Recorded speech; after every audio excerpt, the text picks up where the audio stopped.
The Lord is my shepherd, I shall not want. He maketh me to lie down in green pastures. He leadeth me beside the still waters. He restoreth my soul. He leadeth me in the paths of righteousness for his name's sake. Yea, though I walk through the valley of the shadow of death, I will fear no evil, for thou art with me. Thy rod and thy staff, they comfort me. Thou preparest a table before me in the presence of mine enemies. Thou anointest my head with oil, my cup runneth over. Surely goodness and mercy shall continue to follow me all the days of this protracted experience of death. I will dwell in the house of the most super intelligent, power, source, and force of love and creation forever. What's happening? Mention here. Rolling out the truck stop. Flying J, Effingham, Illinois. About 50 miles up the road to the fuel stop / pre-trip inspection. Technically, I don't think I'm supposed to start driving without the logging the pre-trip, but seems a bit silly to log 15 minutes on duty and then drive 50 miles to go on duty for fuel when I could do it all at once.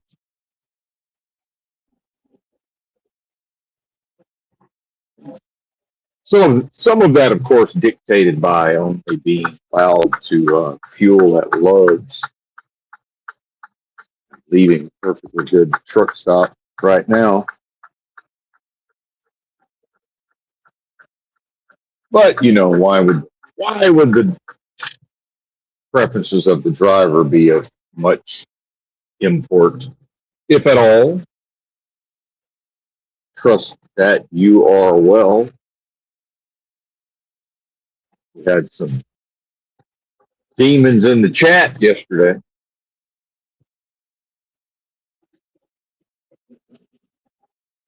I'll get to that. I guess the question for now, the Royal we continue to treat the fuel with the anti-gel?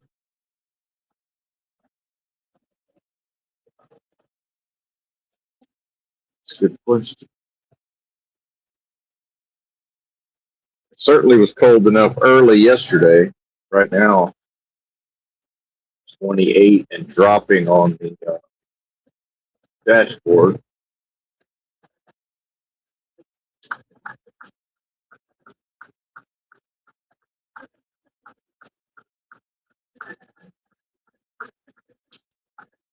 '70 west to St. Louis.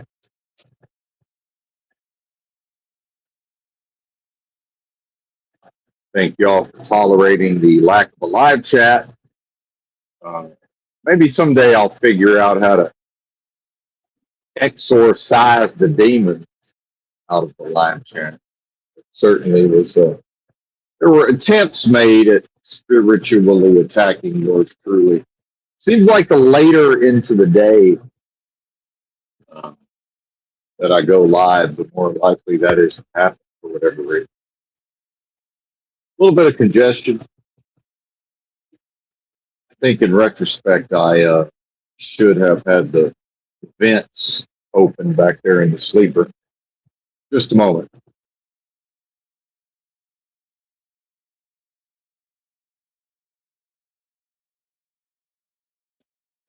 Yeah, cough it up.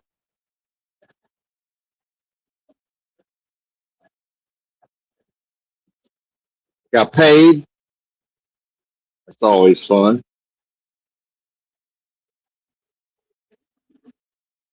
I like money. Bitcoin sell off, which is somewhat to be expected generally, but in trying to figure out how to manage the my funds and my account, I'm able to directly purchase Bitcoin if I choose, and I had considered it mainly out of a convenience, but my opinion is that all crypto will go to zero eventually. Now, many people will make money and lose money in the interim. That's my thought.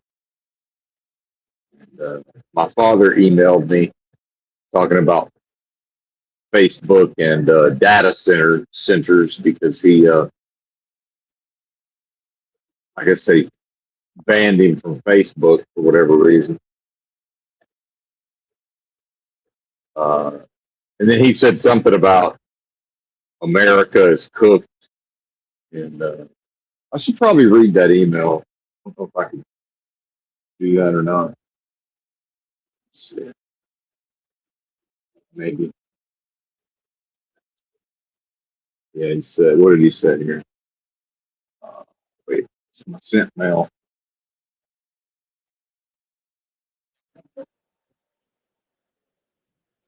Said, Facebook finally banned my account. The time has come for me to exit social media. Now, what I would say is, yeah, easier said than done, buddy. After all, it was always the devil's playground. Well, I mean, what ain't in this so-called world? I'll probably watch a few YouTube videos, though, until AI takes completely over. Okay, Boomer. I think the U.S. is cooked building these data centers. And, all I did was reply back with a single word, good, period, sort of in line with what I've been talking about. I've done a couple of, at least one live stream, responding to much of what seemingly is happening with saying good. Gen Z can't find a job, good. Gen Z don't want to work, good. What did it ever do for me or you? Work. But anyway, this shows how the mind of most people operates. It's,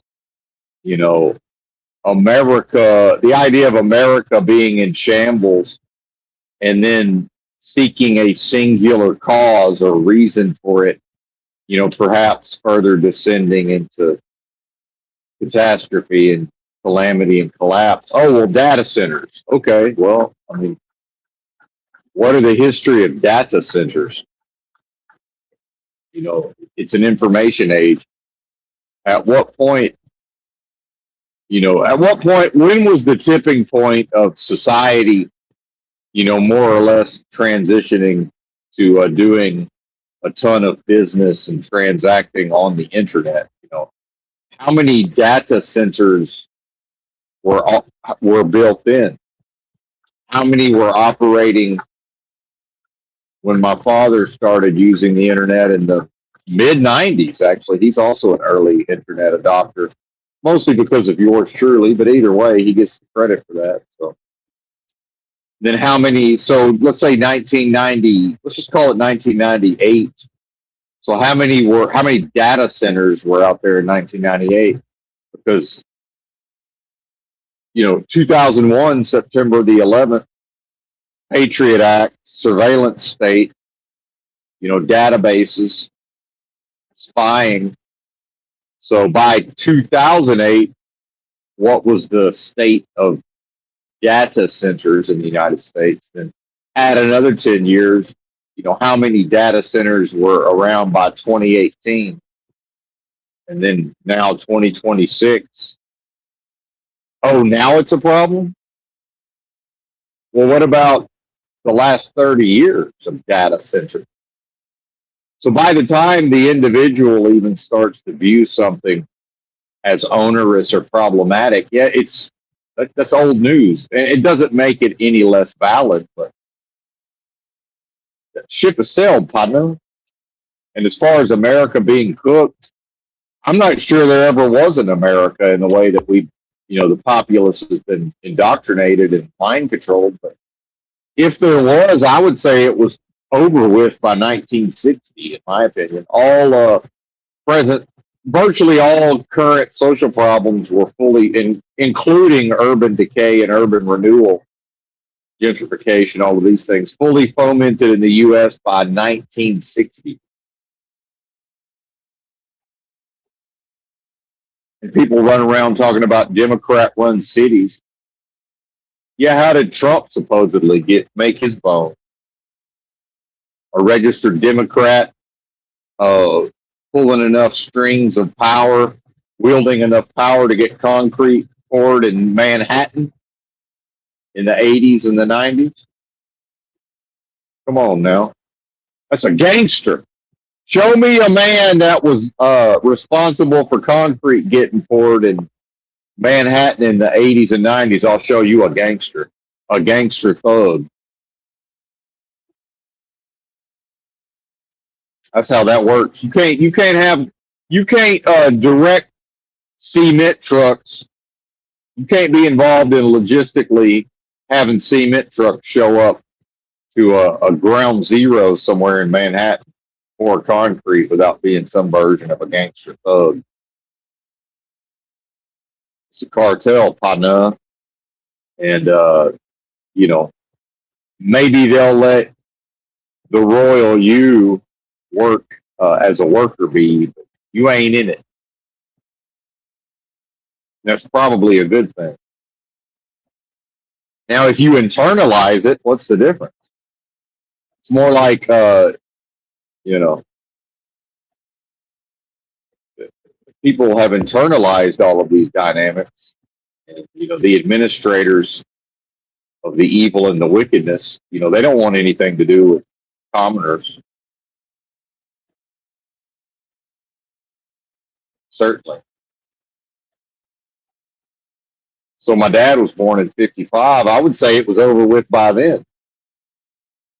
But, you know, that's implying that it ever got started in the first place. And then, you know, look at the so-called founding of the country, the founding of the fathers, the American Revolution.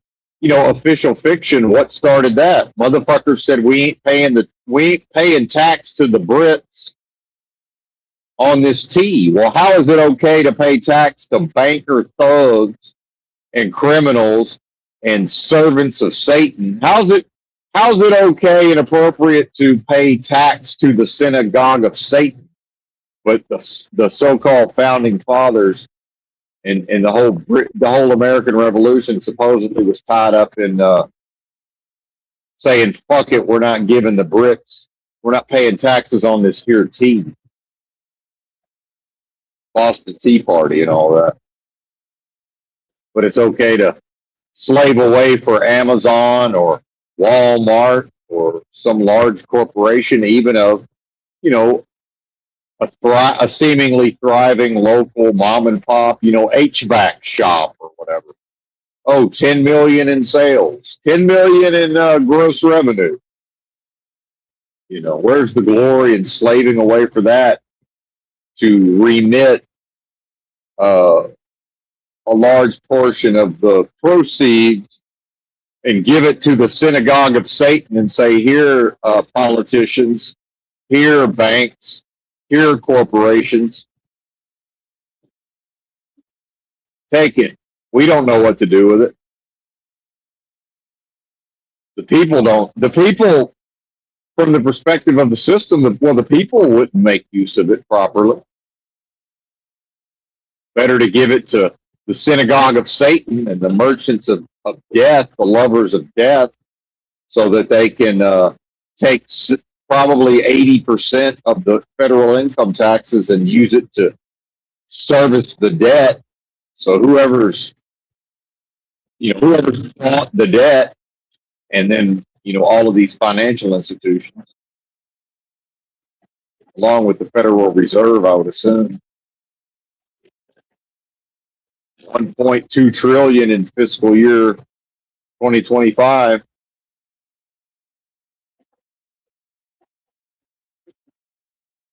What's it going to be this year? They say 15 trillion is the projections over 10 years. I believe that includes 2024 and 2025, or maybe 2015 to 2030, whatever it is. And that's what the government projects. I mean, who even knows what the people aren't told or, you know, made to know.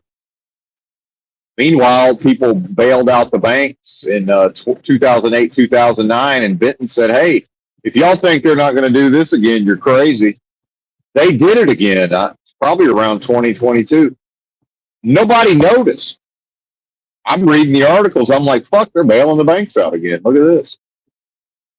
And the so-called distractions and bread and circuses, I'm sure I told somebody, either on my channel or maybe on a panel, they're too busy looping into problem solving. They're too busy playing personality politics. They're too busy pushing forward whatever inane agendas of the past however many years to, oh, really? That's interesting, Benton. The only person who I've ever heard speak intelligently about the bailouts at all is me. Oh, that's interesting, Benton. And see, there's no connection between, you know, my own research knowledge, because I'm just some bozo. Why should I be listened to? And you know, on some level, why should I be listened to? And in fact, with two people listening right now, when it does go to zero one day, I mean, that's probably sanity. You know, actual sanity would be zero concurrent live viewers. So I don't want to artificially induce that, but whoever you are, I have no way of interacting with you. At this point, I don't even want emails, and it's nothing personal. It's just like, for what? Why?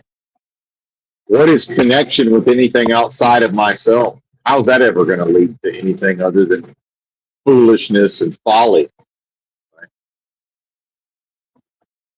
Because this dispatcher of mine, I can't tell if I've broken his spirit or if he's playing some kind of high-level manipulation with me.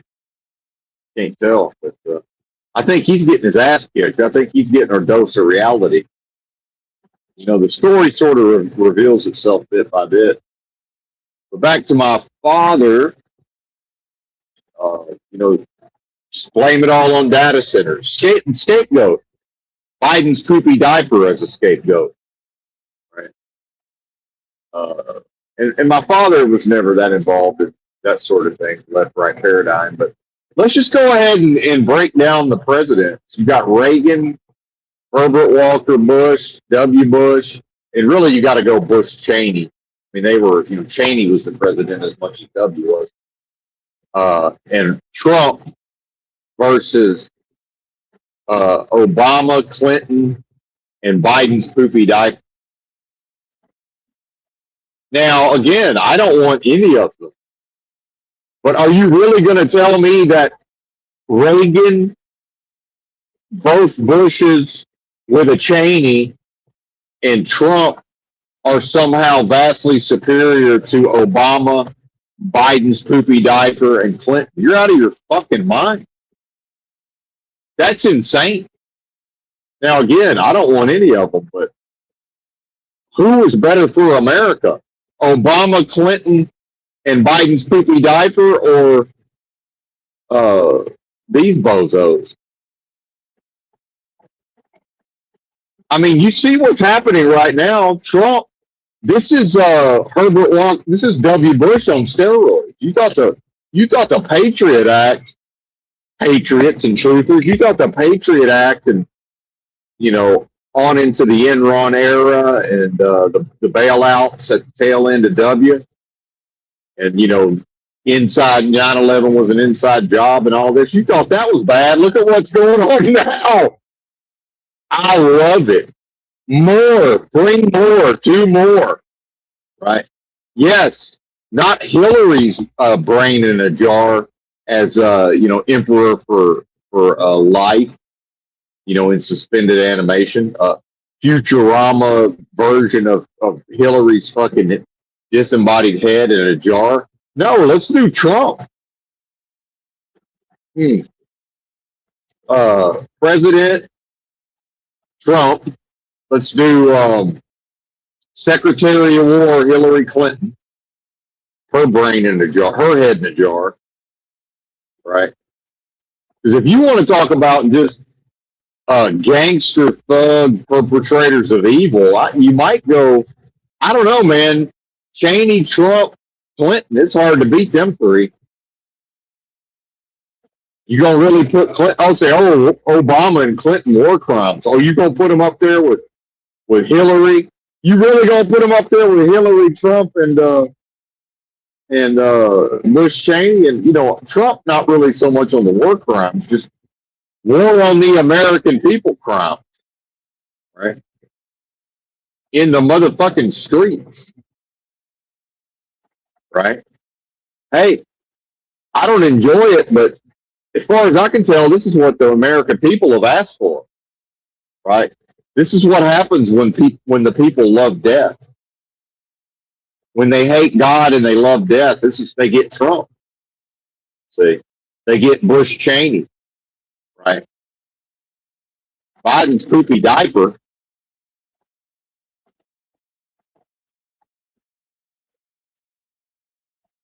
I'll take that any day of the week over what's going on now. Meanwhile, my pockets are on fat. My pockets are on fat under Trump. Hell yeah. Because I'll do the shit work. I live in a shit box. Pooping in bags and pissing in bottles. Don't listen, if I was inclined to shower, when? When is there time for that?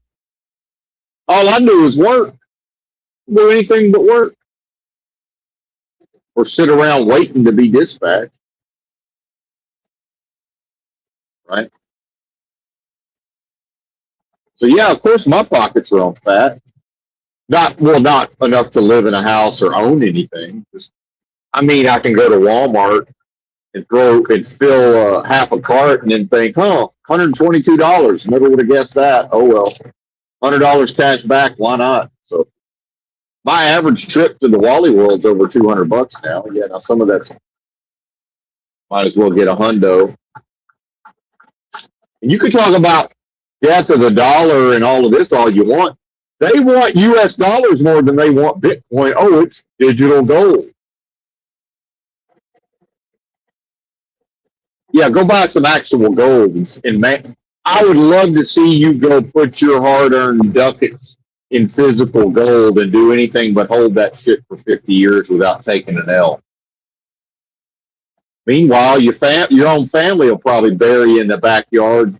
They'll dig your gold up out of the backyard and they'll put you done dug your own hole. To own gold, as far as I can tell, that's to dig one's own grave. Where are you gonna keep it? You gonna trust your family to not steal it from you? You gonna trust your family and your neighbors not to steal it? You gonna trust your children not to steal it?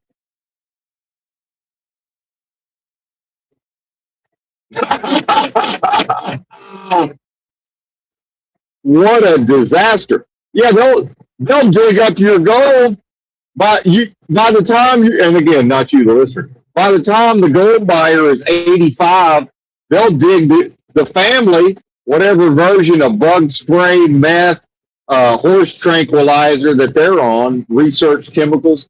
By 2050, they'll dig up the 85-year-old. They'll dig the gold up out of the backyard and say, hey, it sure was nice of Grandpa to dig his own grave.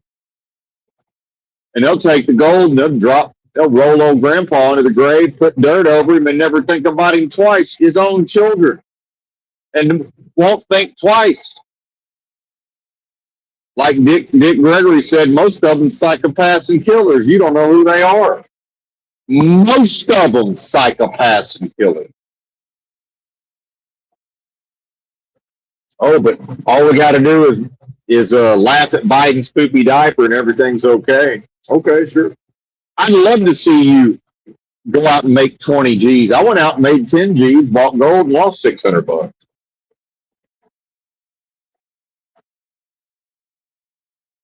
Now, I will say it's a little more convenient to carry around what was back then was 6 ounces of gold. And people say, well, what would that be worth today? Well, way more than 10 G's. But um, however, apparently silver dropped 30% overnight.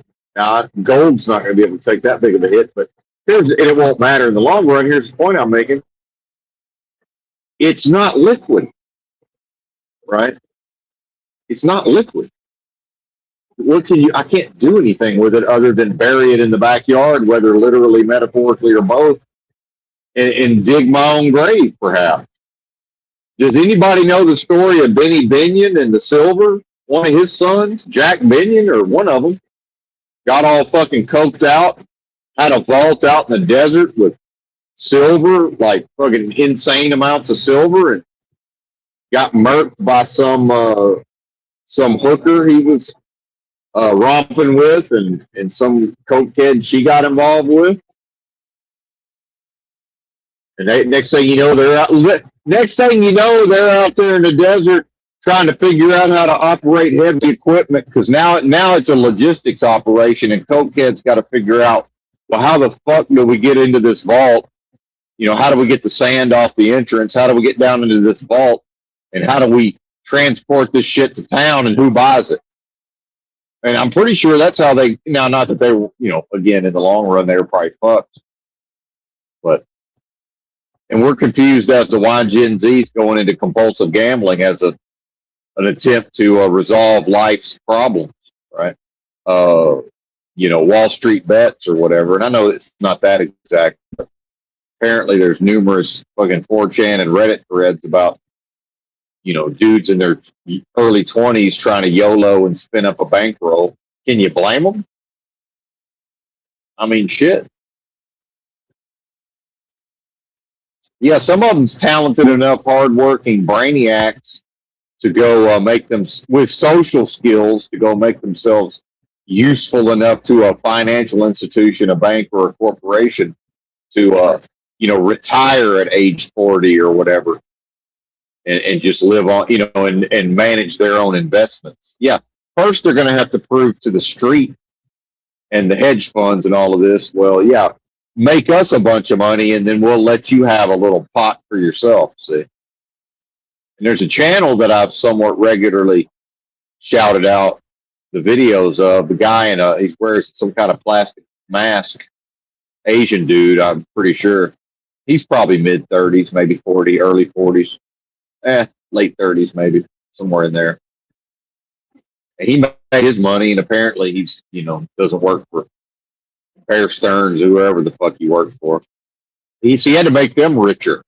He had to go find rich people and make them richer. You think you're going to invest and retire and live off the fat of the land? You better go find some already rich people and figure out how to make them richer, and then out of their own largesse, right? Meanwhile, your own fucking descendants and family, if you think you're gonna have enough gold to bury in the background, you're gonna dig your own grave, partner. They will bide their time and say, why won't this old motherfucker die? Right? And then they'll get so spun out on drugs, say, fuck it. Let's hasten the process and dig the gold up and say, hey, look, it's a convenient place. Drop that motherfucker in this hole and let's go party. Okay, what do we do with this gold? I don't know. Take it to the pawn shop, I guess.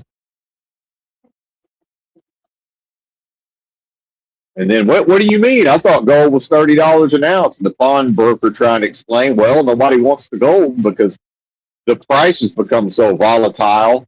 The smelters won't lock the fucking price in anymore. So I can't sell what I need to sell. So I don't know how to buy what you showed up with. So yeah, I understand it's supposedly worth 30,000, but I'm gonna give you about a third of that. You're welcome. What's the crackhead gonna say? All right, that's reality. But everybody running around? Oh, the dollar's gonna collapse. Gold, gold, gold. Why is Bitcoin going down? Because people are moving to cash. Bitcoin is not dropping unless people with money are doing what with the bit? How is Bitcoin dropping?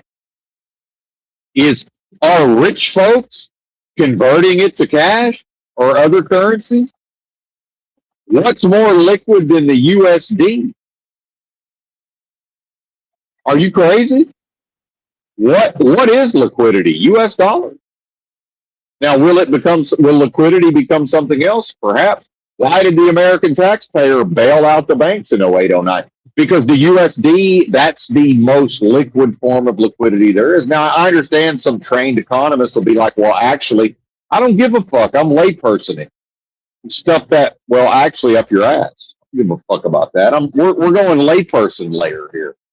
What's what does the layperson understand and have access to that's more liquid than the motherfucking USD? At some point, I'm gonna get $500 in $1 bills, and if I ever need to create a distraction in public and escape on foot, I'm gonna take half that stack and make it rain, and laugh in amusement and watch people fucking scooping up handfuls of singles, and I'm gonna run the fuck away. For real. We'll make it rain on these hoes. I'm gonna be like, well, pause. I almost said P Diddy, but I'm gonna be standing there with a grip of money, just fucking it like that GIF meme, just pushing it off the top, pushing it off the top, like a fucking rapper, as a survival strategy. You gonna do that with Bitcoin? You gonna do that with gold? I'd like to see you try. You Scrooge? Are you Scrooge McDuck? Are you Rockefeller with his dimes? Does anybody know the Rockefeller dime meme? When America was so impoverished that a fucking 95-year-old Rockefeller, I think it's Rockefeller, I could be wrong, but I'm pretty sure it's Rockefeller. Old man Rockefeller, 95-year-old be spectacled on old films. You go on YouTube and watch what's purported to be old ass films, and the reporter's like, "Oh, well, we're here, so aren't you gonna find some fucking downtrodden member of the great unwashed masses and give them a dime? A motherfucking dime, Jack." I said that was a day's worth of food. Charity used to be a thin dime in this country. Meanwhile, I'm listening to true crime from the 1950s. Supposedly, this perhaps America's first spree killer or serial killer. This forget the guy's name. Charles Starkweather, out of Nebraska, Omaha, and obviously some version of psychological programming and a psyop. But this bozo, and sort of apparently him and his best gal on the murder spree inspired Natural Born Killers, the movie, but Mickey and Mallory. And this is what I mean by all social problems fully fomented by 1960. This was like the 50s. And they're going through the failures of the police, and this guy was sleeping in his fucking hot rod in a gas station parking lot in Omaha or Lincoln, actually Lincoln, Nebraska, not Omaha, Lincoln. In the 50s. Oh, but I thought everything was wonderful in the 50s. I thought all you had to do was work. He was working as a garbage man. He took whatever work that he was able to do and showed up more or less every day and wasn't a drunk. And actually turned out was intelligent in school and all of these things. And was sleeping in his car, and they knew him. He knew the gas station attendant. He had an agreement with the gas station attendant. Hey, I need you to wake me up at 4:30 a.m. so I can go jump on a garbage truck. Thanks, partner. Appreciate you.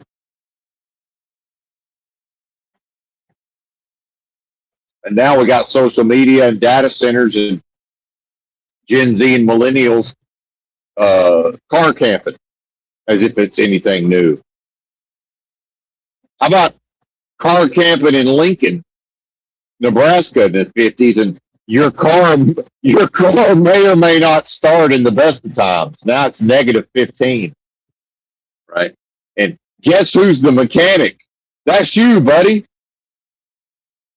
That's you. They say, oh, that's back when you could work on a car. Yeah, you had exactly. You was the mechanic. Y'all ain't built for that. Now some of you are. I've been known to pop a hood, fix a car now and then. Believe it or not, it's happened. There's precedent for this. I've never done anything too taxing, but it's not the point I'm making. Your average American would have no concept. You can give them the simplest, give them a simple car from the 90s. They can't fix that motherfucker. Some of them could watch a YouTube video and fucking follow the steps. What do the parts cost?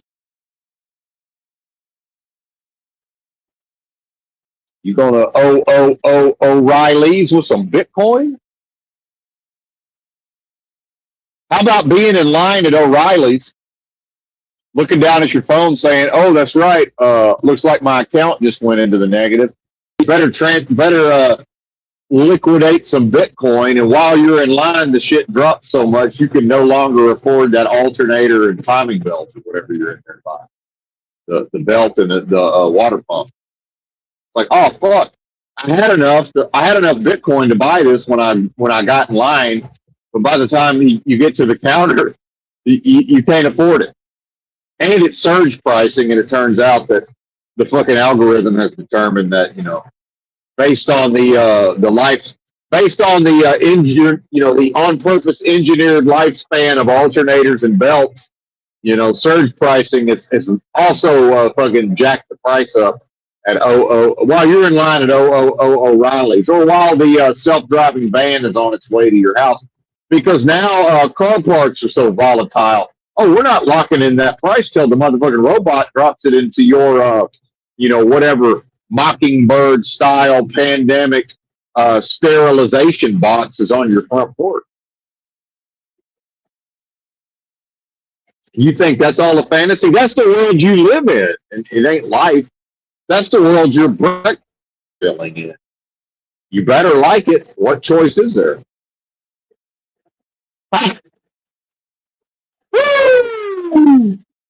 Mighty fine, mighty fine.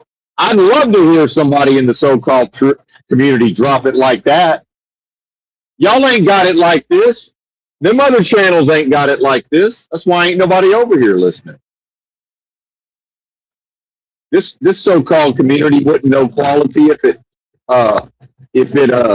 snuck up behind, whispered sweet nothings into their ear and made sweet love to it.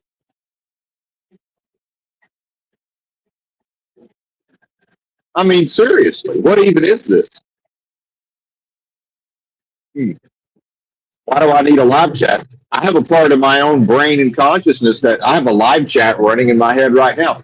Do you think my expert levels of pattern recognition and damn near photographic memory, and I did daily live streams for months on end for like 6+ hours a day, almost 7 days a week?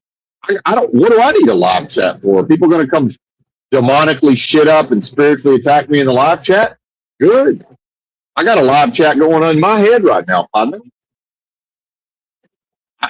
Hey, have 0 concurrent viewers. What's the difference? It's still an audience of 1 on some level. I'm here. Benton's here listening. Benton's here to bear witness. Worshiper and object of worship contained within the same space. What you gonna tell me?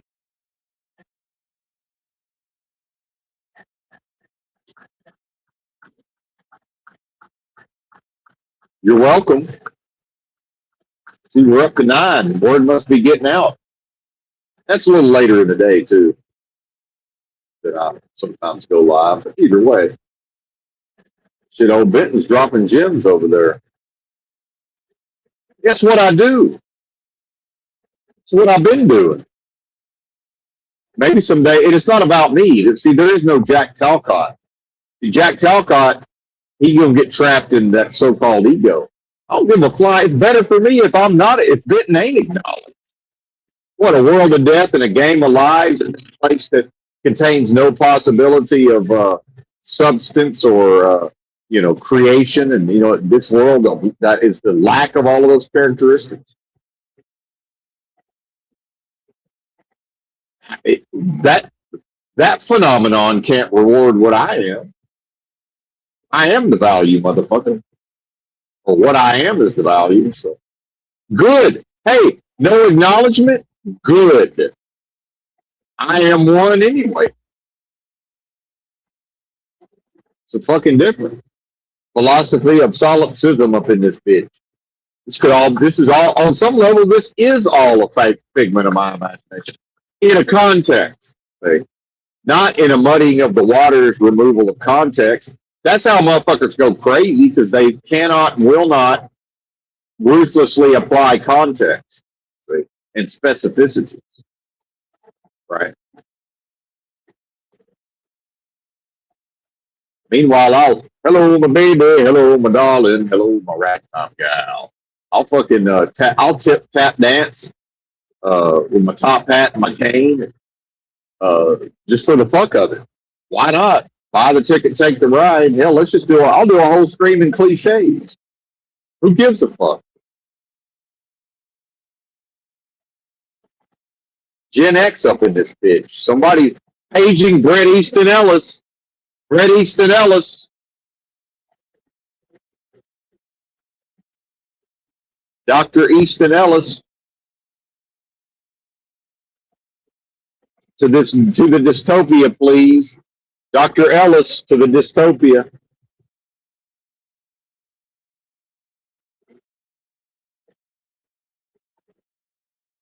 Hell, check out that video on my post tab. The guy, that otherwise sharp, intelligent, younger fella, talking about Pynchon and all these novelists. That fool can't even see the inversion.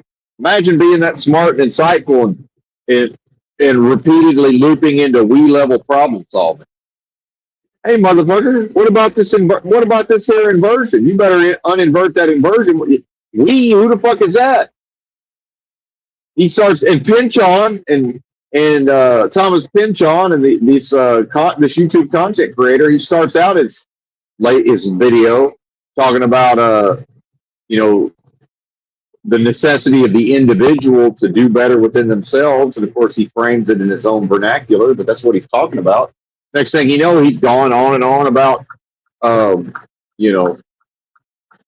what society is performing at a collective level. And all I'm doing is listening, going, well, did you talk to the criminal? Because now he's talking about the prison industrial complex and war. Good God, what is it good for? The title of the video is something about how war replaced God. Like, motherfucker, look at the Christian Bible. In the world, not of the world. The kingdom of God is within me. I mean, now we know where it's not the world. Now we know where it is inside of me. What else do you need to know, partner? Oh, but the dead human wants to collaborate, wants to connect. See? Connect to what? There's a 33. Waking Dreams Surrealistic Unreality shows its head as I'm passing FedEx pulling doubles, and whatever that trailer number was, for some reason it's reflective, and the way my headlights hit it, you could only read the 3 and the 3. Here's your push notification. Here's your reminder, sir. You are now free to move about the Waking Dream Surrealistic Unreality.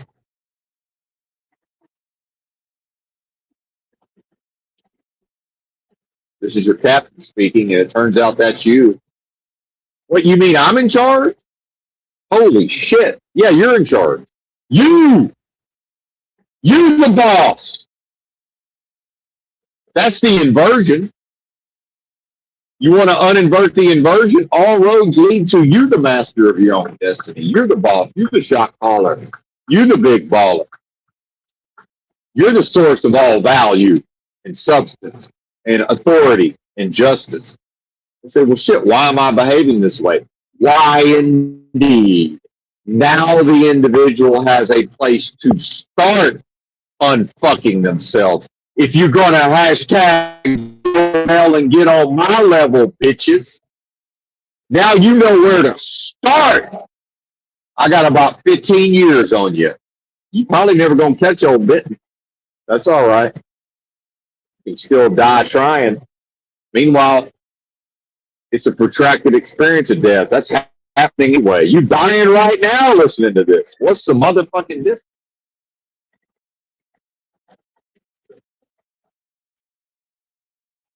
Might as well internalize, meaning to go inside and bootstrap mind, body, and spirit. The hell else you gonna do? Oh, but we're turning around, letting them be talked to like they're the criminal. Oh well, we this and we that. Oh well, we invaded Iraq, motherfucker. I didn't invade Iraq. What I am would never invade Iraq. Did you talk to the criminal? Why am I being treated like a criminal?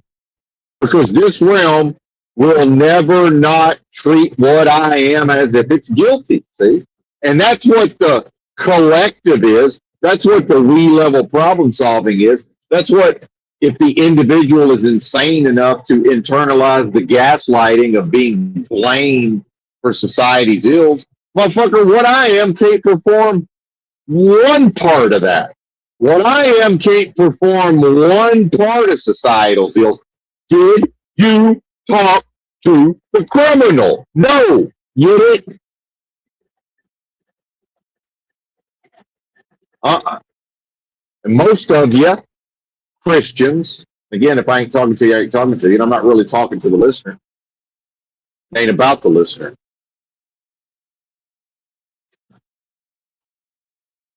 About the listeners, blunt heads, fly ladies, and prisoners.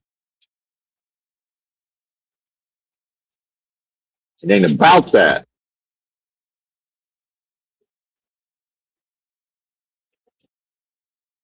It's about free your mind, and the rest will follow if you got the guts to walk through the depths of hell in the valley of the shadow of death. Most of you don't. Some of you do. Held back by family, held back by money, held back by jobs, held back by expectation. What will the people think? Yeah, they don't give a fuck about you. And they never have and they never will. They don't give a fuck about themselves. They love death. Oh my God, you mean the lovers of death won't accept me? Oh my God, the lovers of death won't accept me. Whatever shall I do? Hey man, hear ye, newsboy with the newspaper, have you read the news? The lovers of death won't accept me. Film at 11, trouble in the Middle East, war, the four horsemen of the apocalypse, death, pestilence, destruction, right? Driven forth as a beast of burden on behalf of bankers, right?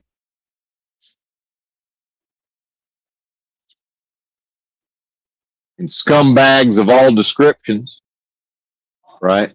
That's the holders of so-called wealth. It's dead. Render unto Caesar, let the dead bury the dead. It has no value, otherwise they couldn't get to it. If money was anything other than death, these lovers of death couldn't get to any. They can't get to the value. To get to the money, they have to cut themselves off from the value. What is the value? What I am. Where is it? Inside of me? Is it inside of these evil ones? Don't know. Don't care. That's their problem. I know. That's on them. I'm not involved in that.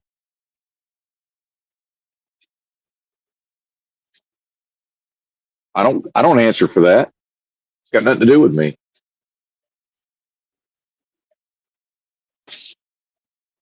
I'm too busy. Have you considered my servant Jobing and showing what I am, motherfuckers? Too busy doing that and making it look good, making it look easy. They want to whine and cry. Oh, GG don't want to work. Oh, people got to go back to work. And can you believe this? Yeah, motherfuckers were sleeping in their cars and outside of gas stations in 1950. It's always been this. Hmm. I don't think they was whining and complaining about it.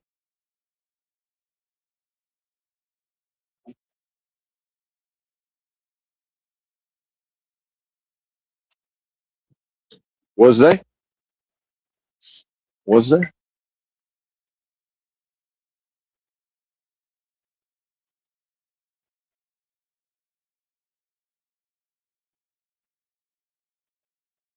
And see, the psychology, Moloch's machine psychology, I see anybody that hears this, I see their psychology reacting. Loop it into group level problem solving. Well, Benton, what about the group level problem solving?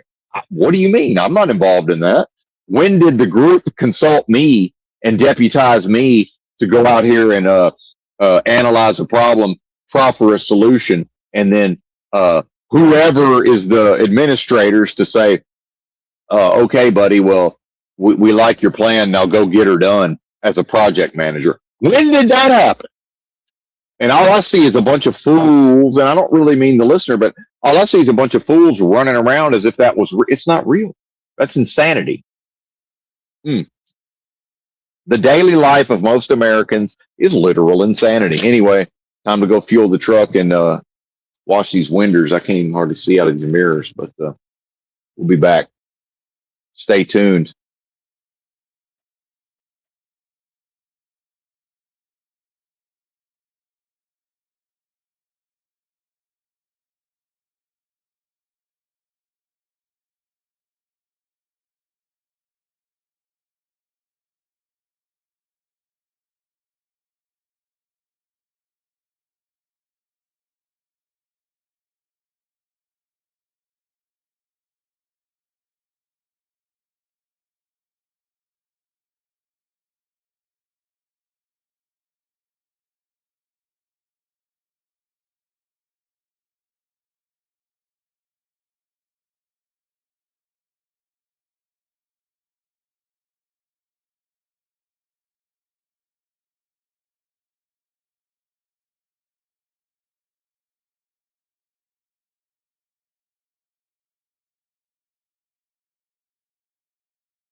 We're back.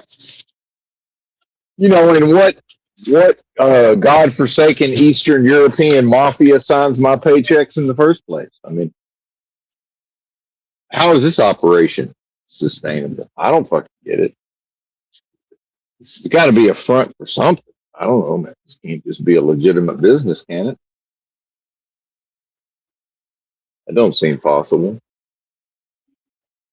I feel like I'm forgetting something, but I don't think I am. Oh, yes, I am. Reset the trip meter.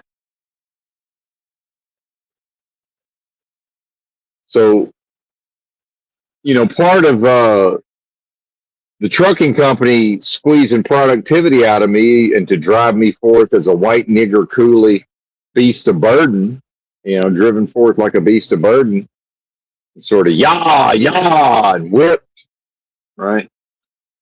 But at a certain point, my own performance has been so great in the and not bragging, just I'm saying in the context of truck driving, because some of that is the, you know, no weapon form shall prosper, right? Uh, attack spiritually and all these things. And, listen, man, I don't even want to go through the details right now. Let me try to make the point first. But, uh, you know, at some point to continue to try to drive me forward, it's like, I'm going to I'm going to pitch a big fit, rightfully so. You know, uh, how am I going to have 15 G's, 15 racks, and I'm just going to continue to subject? See, at a certain point, it's like, well, we can only drive him forth as a beast of burden so far because he'll quit, right? And I've quit twice, and twice they've convinced me to stay. They did that.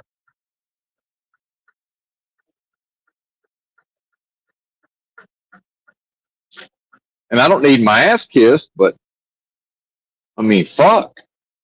And can I just chill the fuck out for a few days?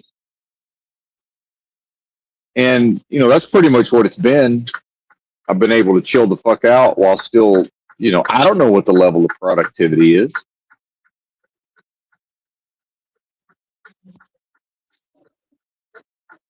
If you factor in all the time people probably took off for the holidays, I don't know what these other drivers are doing. Are they out there getting the trucks froze up? Are they sliding off the road? I don't know what the fuck they're doing. Other than the days I've made myself take off, and that's more for the company than for me. That's so I'm less inclined to chew somebody's ass and over the phone.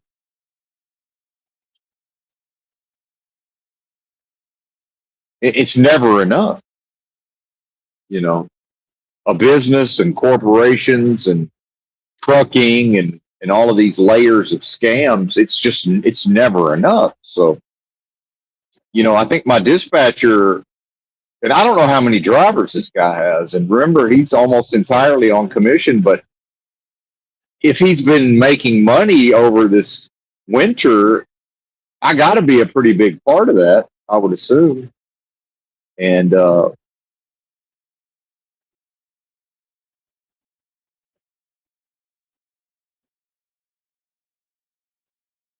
I don't really know what's going on.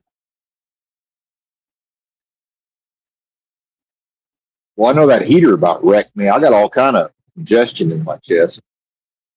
Hang on, I got to try to cough some more of this out. Hold on.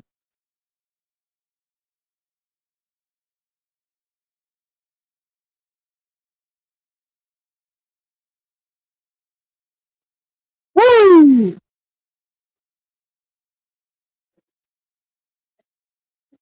These fools think they're going to have a work-life balance, right? And uh, what could I possibly know? I'm a truck driver, but what I see is most of the problems are caused because there's a guy with a family and apparently a wife and a young child who's trying to work Monday through Friday and then, some after hours, but not much.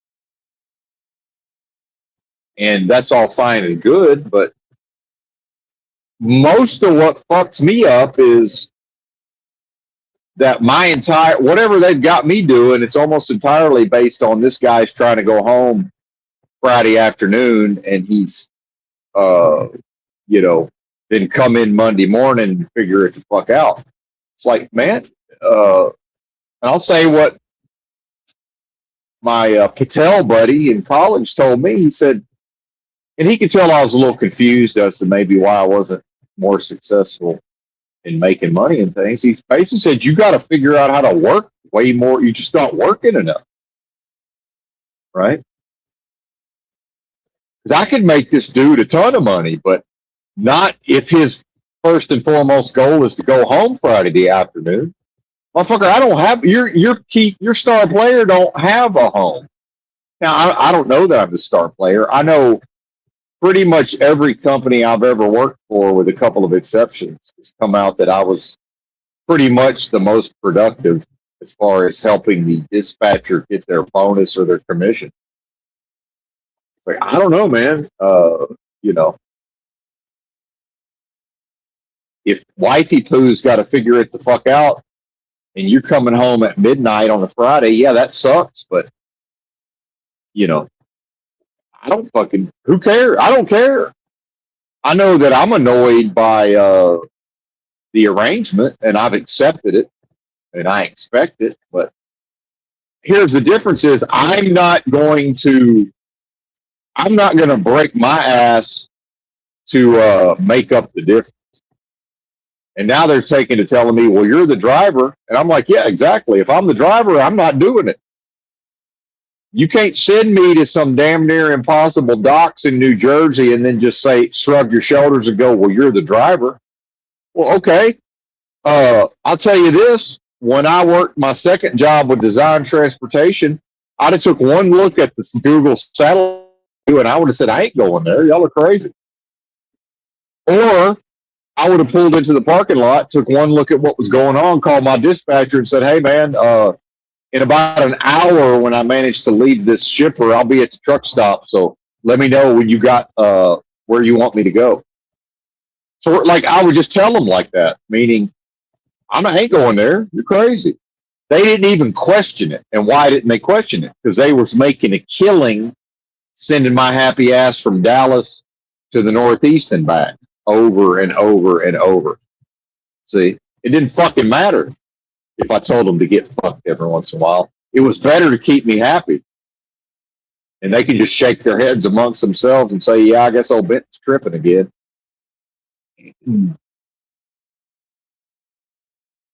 So you want to make, do you want to make a pretty good chunk of something lesser, or do you want to make 100% of zero? Right? You can't divide by zero, motherfuckers. Yeah, I understand they found me a LTL load that paid really well. However, the only way to deliver it that we knew of until I got there, right, was to try to send a 53-foot truck and trailer with a sleeper cab on a glorified West Virginia goat path down a hauler. That's not an exaggeration.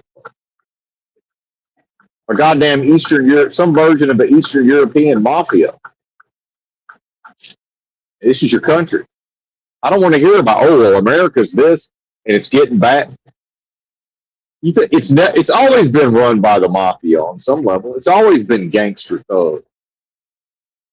It's always been criminals running around. Old man Rockefellers, here's your dime to the poor. Oh, gee, thanks, Governor. Thanks, Governor. Top of the morning to you. I'm off to feed my family for the day because I ran into Rockefeller in this fucking photo op in the a news media photo op in the streets of New York or whatever. Meanwhile, what did some of his offspring do? They matriculated to Arkansas. One of them was even the fucking governor of Arkansas. They matriculated to Arkansas and patted the fucking the yokels and the bumpkins on the head and said, "There, we're gonna clean y'all up and coach you up and build you a school, and then we're gonna bring our industry in, and you're gonna serve them, and in exchange, you're gonna have a house to sleep in, and you're gonna have electricity and an ice box and a radio, a wireless, right? Because we love you. You're wonderful."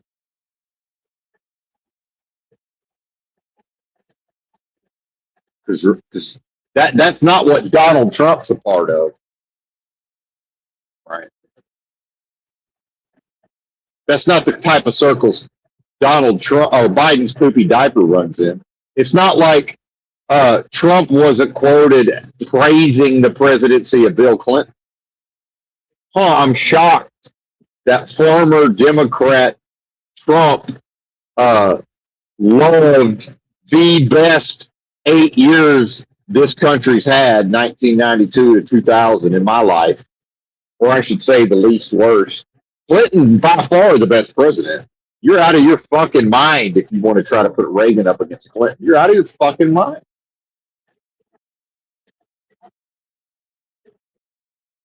Go send your sons and daughters to a university and then try to sell them a politician like Reagan that after seeing what happened at Kent State and the fucking jackbooted oppressor thugs gunning down the students on campus, and then all of the occupying of campus buildings in California, and Governor of California, Ronald Reagan, said, "Well, if it's going to be a bloodbath, let's get it on." So, hey, if they want to force our hand, hey, line them up. I'll knock them down. Ronald motherfucking Reagan, Jack. You think Kamala wouldn't send your ass to prison? Oh, the Democrats, they're soft on crime. Really? Really? Is that what you think? Okay. Because it's not like a Republican-run state like Arkansas would ever just let the law not be enforced and just let foreign truck drivers do whatever they want. No, it's a red state, so that can never happen. Well, it did happen. I hope they pull me over and start questioning what I'm doing. I won't say it, but I'll just be like, "All right, man, whatever." Let's tell you. Did you talk to the criminal? How do you treat them? How you been treating them foreigners? How long you been a DOT man working at the coop? How many years you been patting them little non-English speakers on the head, powdering their butt, sending them on their way? Huh? You want to talk to me like I've done something wrong? Put me out of service. I could use a break. I live in this truck. I might as well leave it at the way station. Wait for the fucking whatever's got to happen to put me back in service.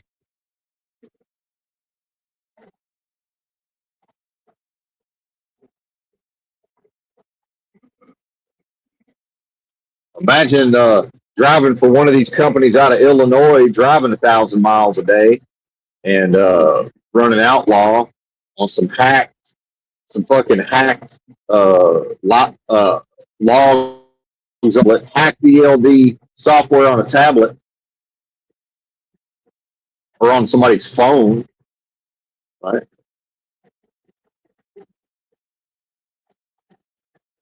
Shit, the driver's probably hoping to get put out of service. They say, "Shit, I hope they'll pull me over and tell me I can't leave here for 10 hours. Then the company calls, "Hey, why aren't you rolling?"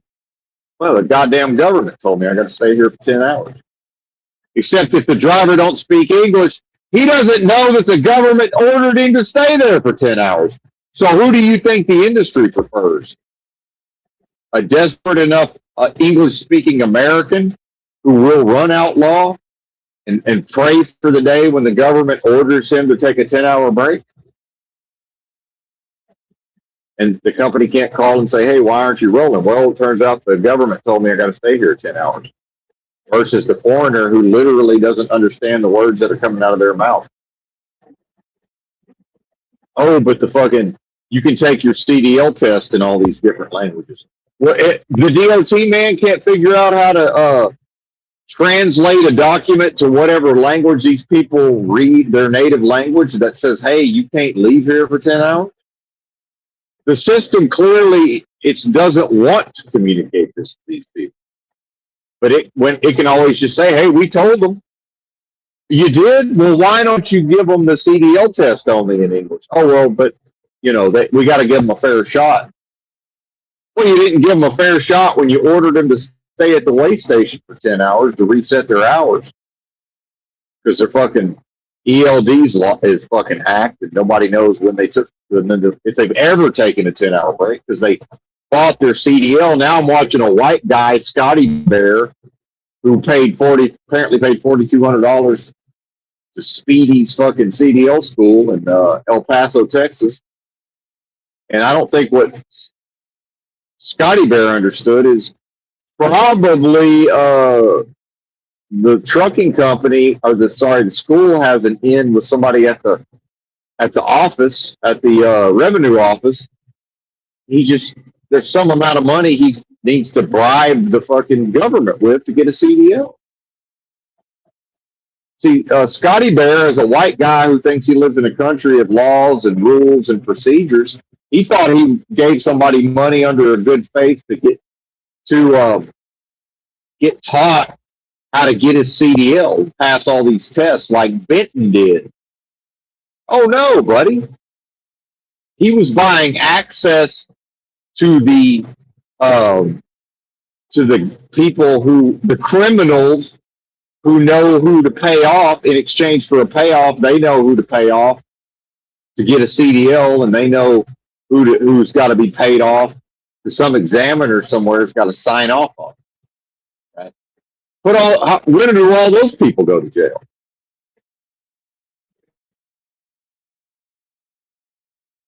When does that happen? Oh, well, Biden's poopy diaper gave everybody CDLs. Really? I remember before I ever even thought about driving a truck, I knew a guy that I went to high school with that got convicted of a felony because he worked at the revenue office in Arkansas and got caught taking money to give people CDLs. Well before Biden's poopy diaper came on the scene. Fuck you mean? So, after the dust settles, as an American, you can have Obama and Clinton. I'm talking like the halfway decent one. And yeah, guess what? Oh, well, chewing on fucking infants' livers and, booze and, all of these things. That's all of them. That's every single one of these high-level politicians is some level of a Bohemian Grove bloodbath. Are you crazy? It's all some version of, frazzle drip and just whatever. It's every single fucking one of them. Reagan, Bush, Cheney, Clinton, Obama, Trump, Biden. Hell, Biden probably least all because I'm not even completely sure he ever knew what was going on.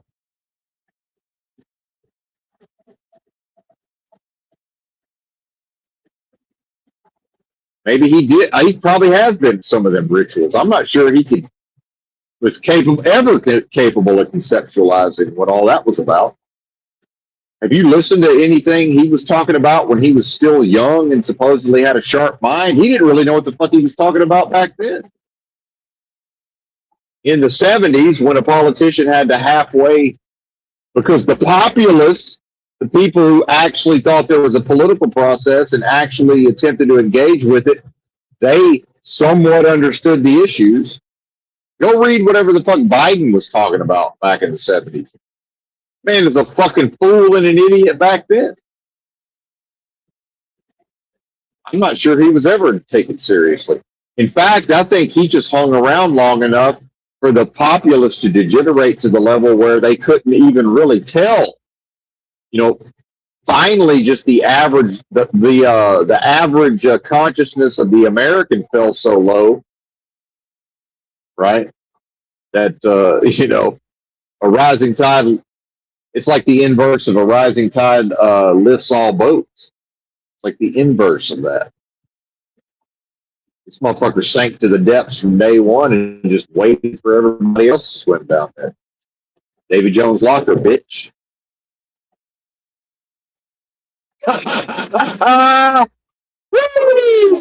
This realm's got a lot. This realm's a lot of things, and it lacks a lot of things. It does not lack for a sense of humor. No, it does not. Never a dull moment down here or up here, wherever we are, as above, so below. So they say.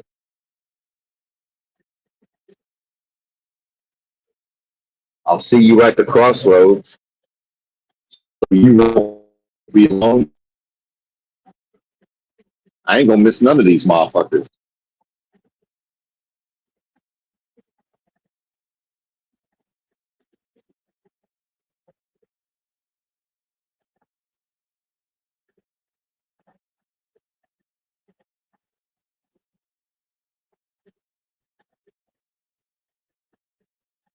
I say, Benton, what the hell is you talking about? Jumping from one thing to the next, stream of consciousness. I say, man, if old Benton had never matriculated to this uh, diabolical realm of death and destruction, what would be different? It would all be the same, wouldn't it? Well, maybe not, right? Maybe that's some evidence in the corner of the potential validity of the philosophy of solipsism. Maybe this whole thing hinges on old Benton, not Benton the performer, not Benton the personality, not Benton the ego, the psychology, the collection of experiences. The spirit of what I am. The spirit of what I am.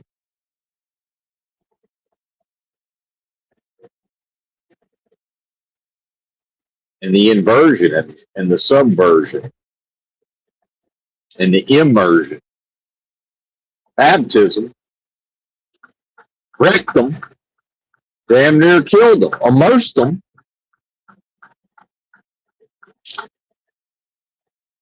Immersed them in the dead flesh, baptized him in death, christened within the dead flesh.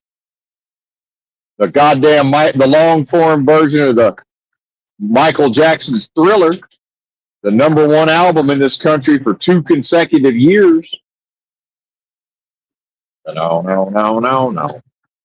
No, no, no, no, no.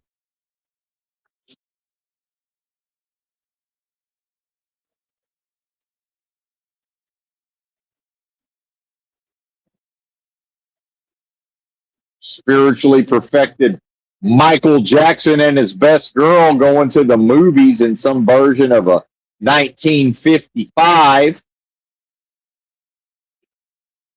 right? Young Michael Jackson.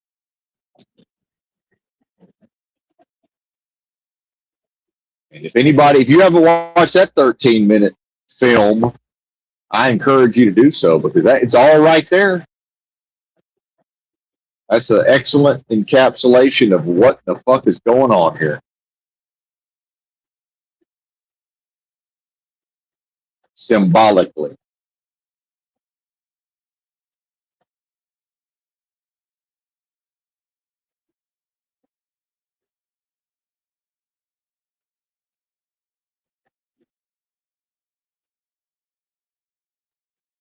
And then they set old Michael Jackson's Jerry curl on fire for a Pepsi commercial.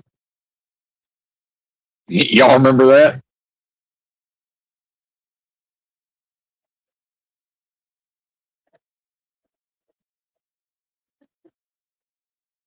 Look at what they done to Britney Spears. Look at what they done to Bam Margera, they said, well, what do you mean they?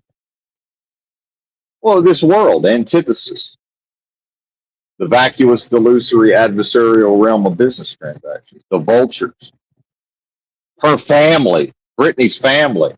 You know, the people I was talking about earlier that will get impatient waiting for the old man to die so they can have his gold. So they'll dig it up out of the backyard and think, hey, it was nice of the old man to go ahead and dig his own grave, and they'll take the gold out and they'll roll his fucking rotting carcass down in that motherfucker. Hell, they might not even bother to put the dirt over it.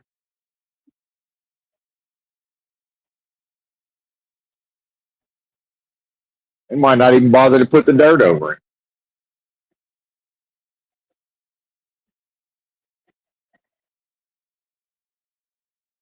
Why bother? Lord knows the neighbors ain't going to complain. It'll be at least 6 months before anybody bothers to complain about the stench. Will the local authorities do anything?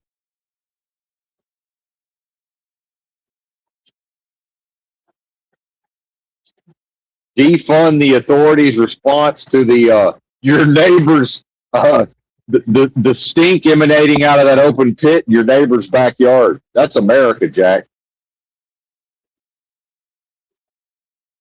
Vote harder.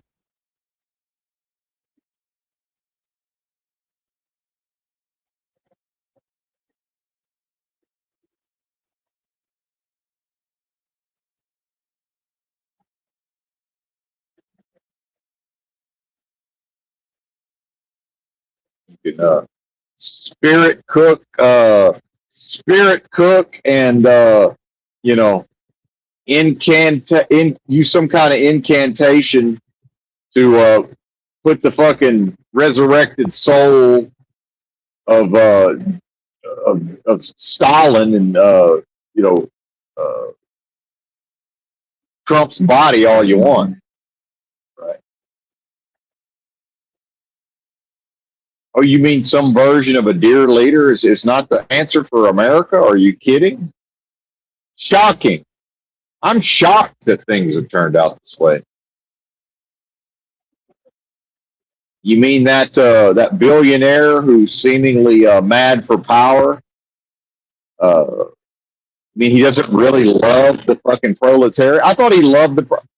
I took him at his word when he said he loved the proletariat. Right? He pinched old Luigi on the chink and kissed him on the top of his head. Right?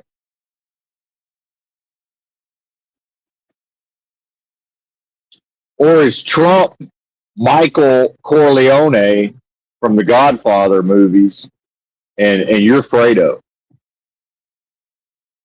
Right? Talking about what about my birthright? Where's my bailout? Where's my respect? Hey man, how about you? How about you and my henchman? We're gonna row. We're gonna have my henchman here. Row your boat out in the middle of that lake over there. What do you think about that, partner? America married the mob. America married the mob long ago. Who I trust? Who I trust? Me. Who you trust, man?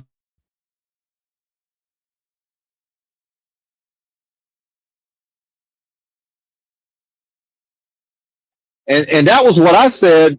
You know, in the first Trump administration was one thing, but by the time number two rolled around, I was scratching my head, going, when did we start trusting the government? I'm just confused at this point.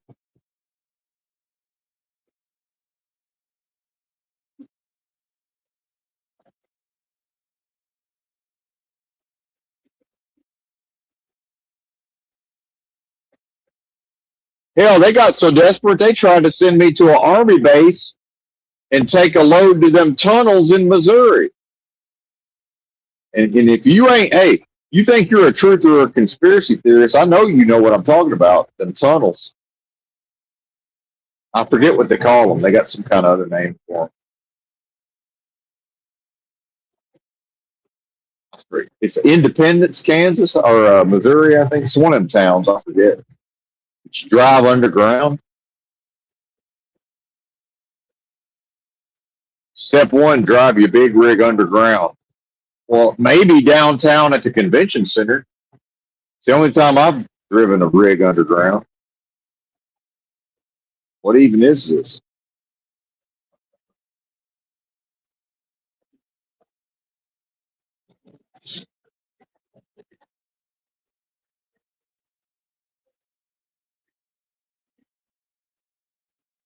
I don't know what I would have done if they hadn't told me it was a military base.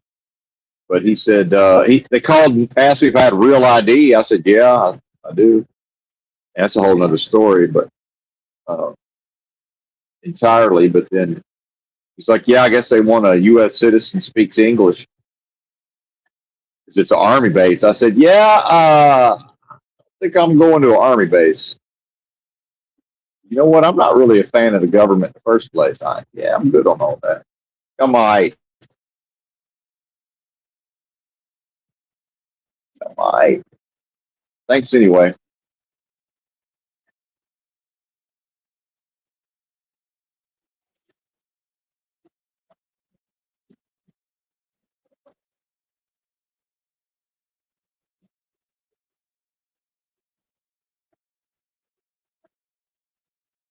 And then I started doing the math. He already told me the town of the delivery, and I thought, yes, it's a load going from an army base to them the underground highway or whatever. No, man, nope, nope,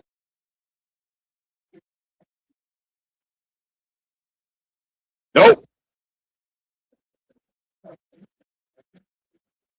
Imagine what that fucking load pays. See, the foreigner don't know the goddamn difference. The foreigner that don't speak English, he just drives his happy ass wherever they tell him to go. Oh look, a military base. They just drive right onto the base. Goddamn Mr. Magoo their way right through the fucking front gate. I don't even have to get there. I don't even have to look at the. Imagine punching that address into my fucking GPS and it's a goddamn military base. Y'all motherfuckers are crazy. If that ain't desperation, I don't know what is. And you think you don't live in an authoritarian society, right? Because if anybody wanted to live in a truck and drive long haul, if it paid what it's supposed to pay, you wouldn't have anybody doing this job who wasn't willing to haul loads like that because they'd be making $5 grand a week. And I mean to their pocket. I don't want to hear about owner operators.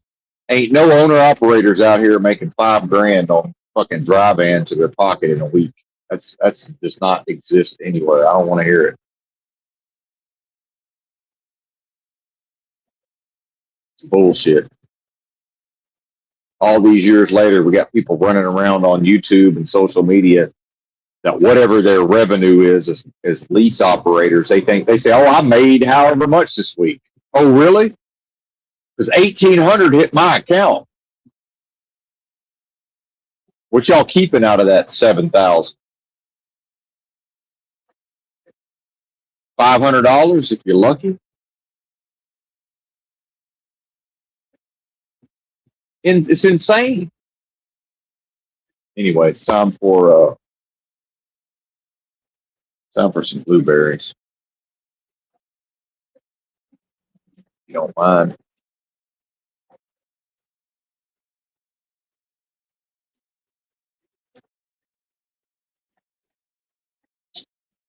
Don't mind if I do. Oh yeah, just get some of this Siberian ginseng first. And, is it white mulberry extract? Something like that.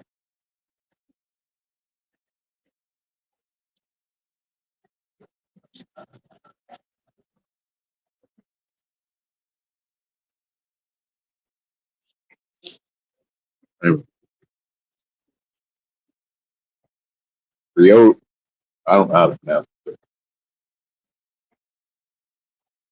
Doesn't matter.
39 degrees.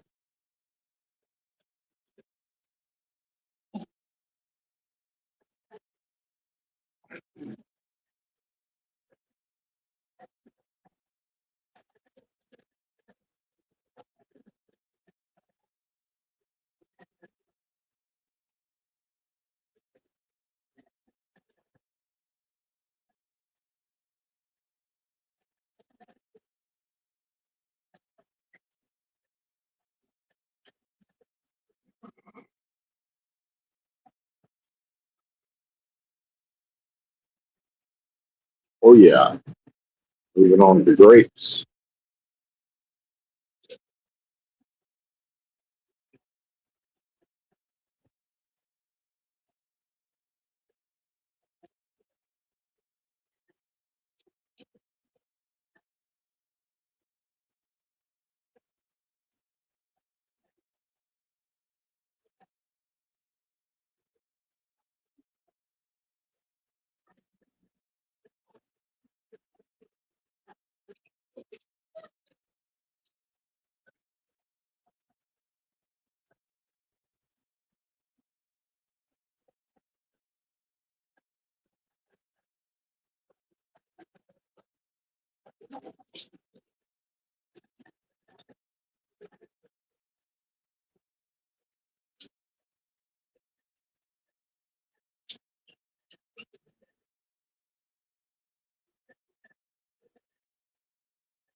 These grapes ain't worth a fuck.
Yeah, it's not good.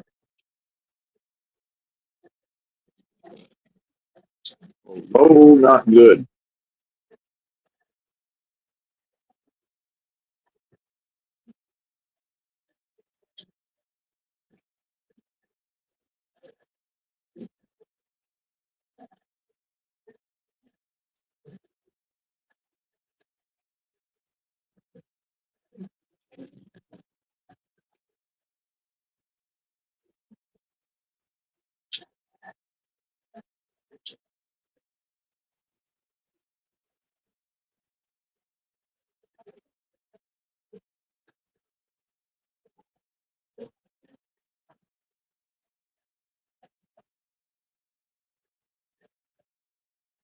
But I've said it before. I'm going to say it again.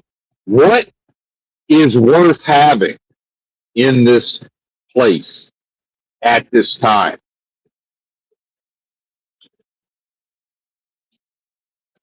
Tell me again how rewarding this so-called life is, and just the wondrous splendor of humanity.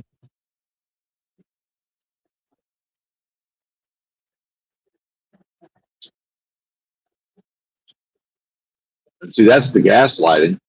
Oh no, it's wonderful and fantastical. Uh, You must be the problem. See, if not for you, everything would be wonderful. Because remember, if you are what I am, you're always going to be treated as if you must be guilty,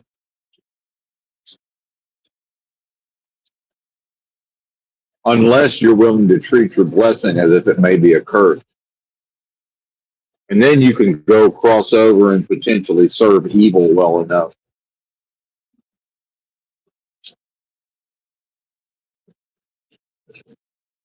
Get your hand on some money and some property and some so-called wealth.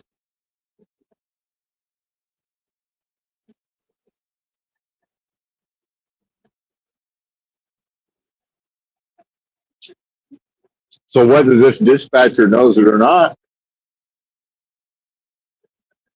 he can try to live like he's,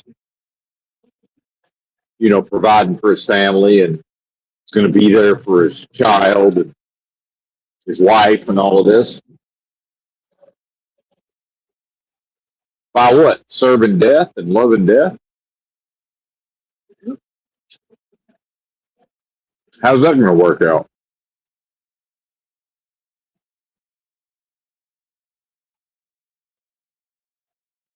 I don't believe I like his chances, but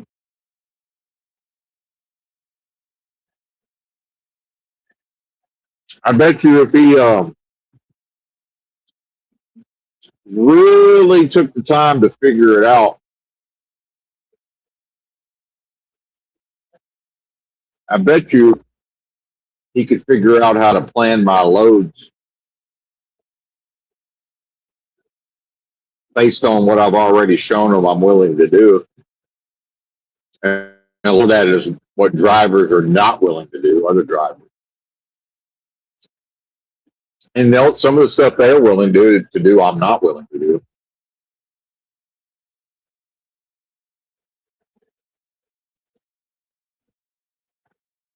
Right.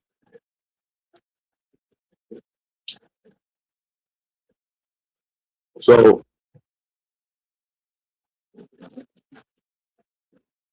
probably, again, I don't know anything about the freight side of logistics and planning load. I know almost nothing about this.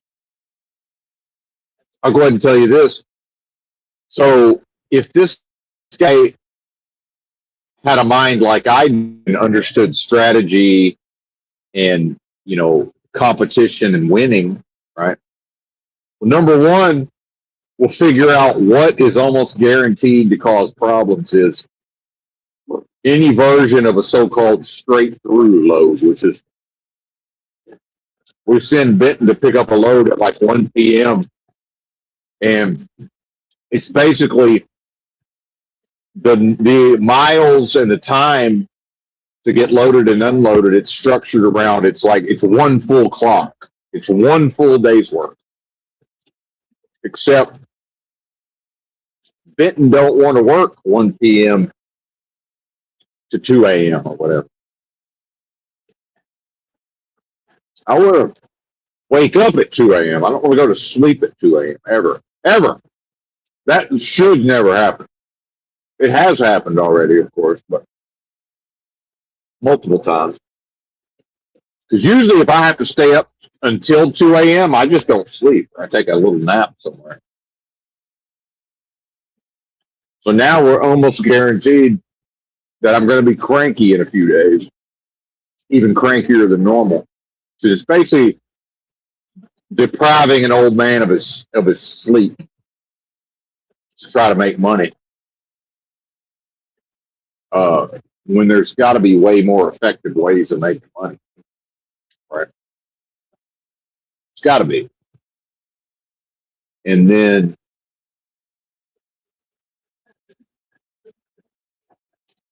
hang on, rinse out my mouth real quick.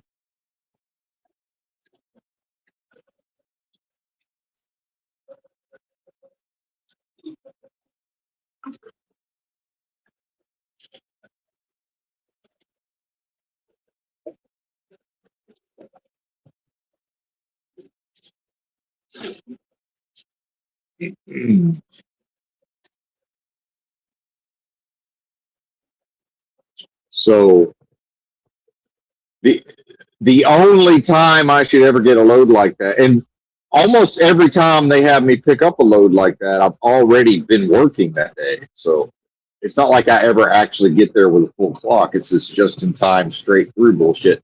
But then the broker sells it to my dispatcher as if that's a benefit that it's straight through, and then he passes that on to me. And the moment I hear straight through, I mean, oh, I don't means I don't get to go to sleep tonight.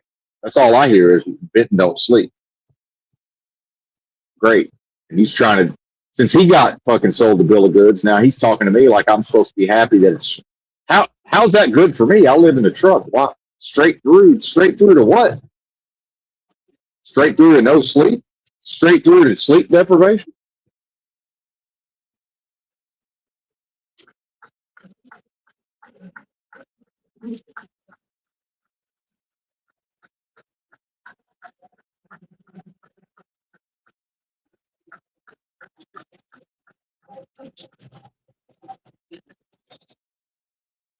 So the only time I should ever get a load like that is when they need to get me to a particular place to a particular time, hopefully to service their contract freight, which is supposed to be a priority anyway.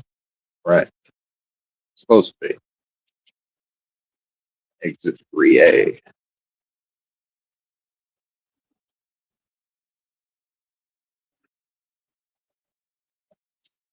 I think I already missed it. Maybe. St. Louis is a little confusing. Not as bad as Kansas City.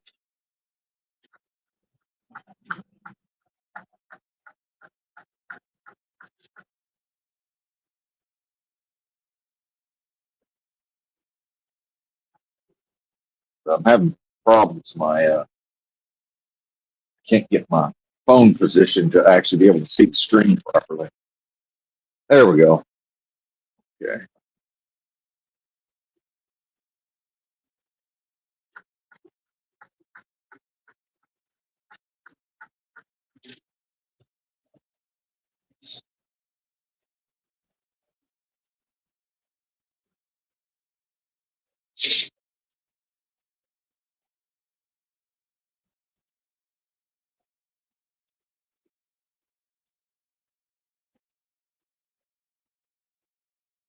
And so it's easy to create a rule, which is okay, if he's looking to plan my week out, well, now he doesn't have to waste his time looking at those type of loads.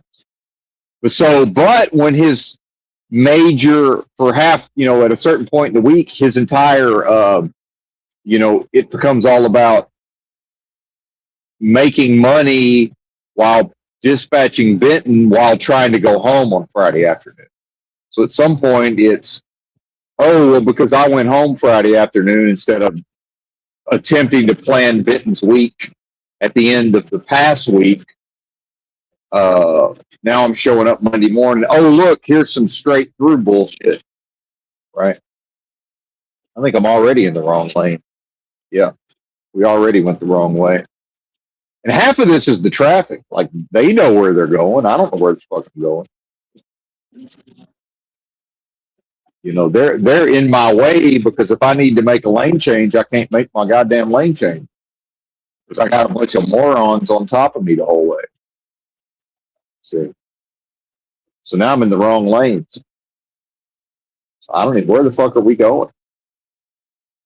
40B.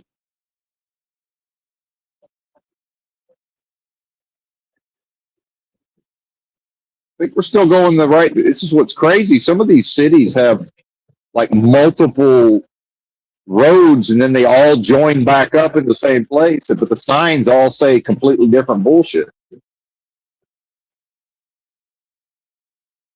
And if I got a bunch of bozos on top of me, it's like I don't know if I have no idea if I'm in the correct lane. It's another reason I like to drive in the middle of the fucking night, so I can drive without a bunch of bozos on top of me.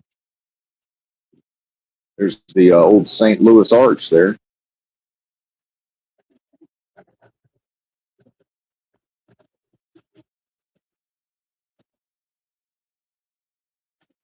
Oh yes, all lane changes occur directly in front of Benton's Big Rig. It's one of them roads.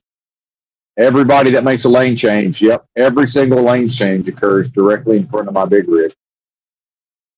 That can't ever be that has a very specific meaning. So this whole stretch of road while I'm on it, everybody that changes a lane will only do that lane change in front of me.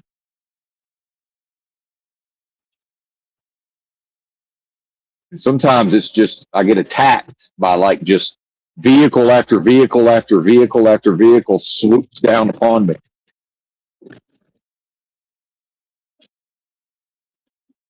They know, oh, we can get in front of that big rig.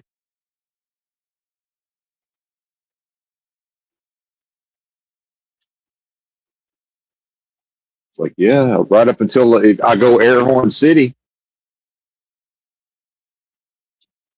then they'll knock it the fuck off.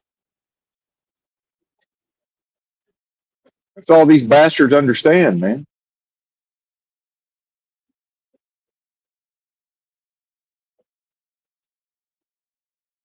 It's all they know.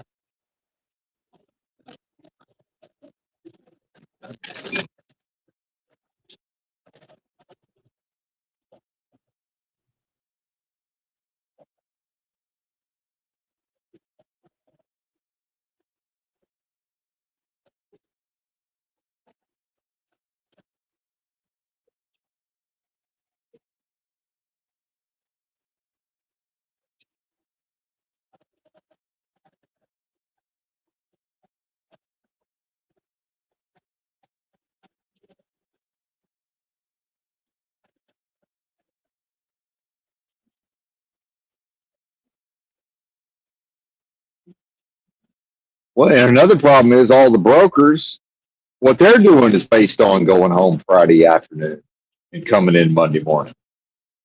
And nobody's really worth a damn until about, just put out fires until about noon on Monday, right? So they've just, off the top, they've just destroyed, my weekly productivity. That's probably up to 20% of my potential productivity is lost to people because people want to go home for the weekend. Seriously. And people work in offices and for some reason think that that's, you know, that the 996 don't apply to it. Right.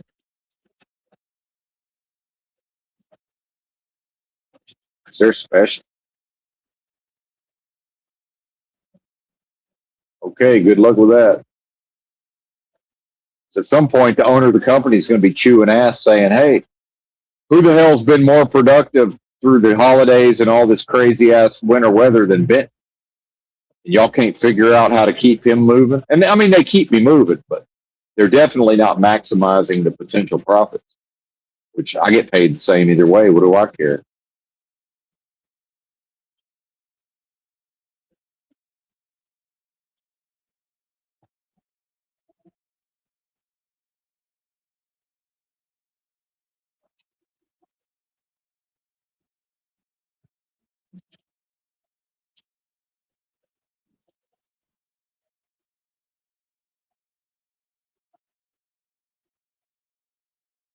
Why shouldn't I be able to work 7 days a week, live in a truck, and average 450 miles a day, and mostly work my preferred schedule and make $1,800? It's not a lot of money, folks. 1,800 a week for what I'm doing, not a lot of money.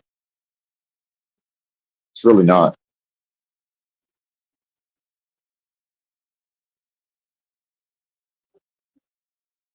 And we almost never talk about what I do very well. That's supposed to be most of my job.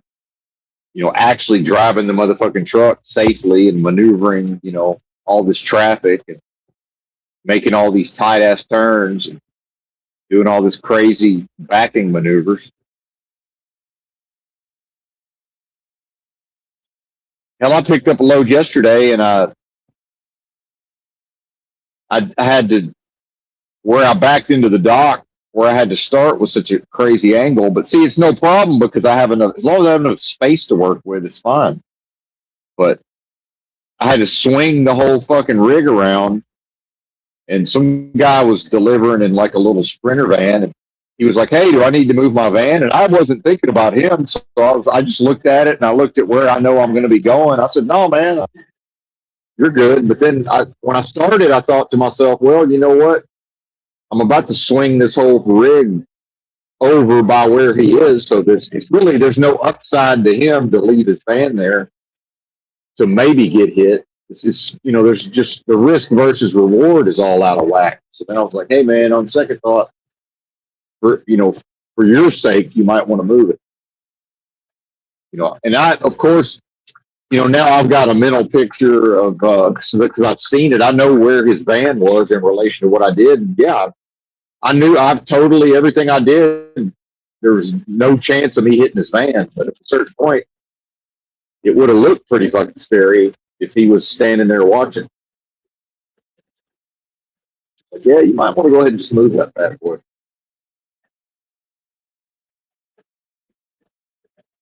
I didn't even have to get out and look. I would have gotten out and looked like 3 times. Well, no, that's not true. I got out and looked once. I almost always get out and look. Almost always.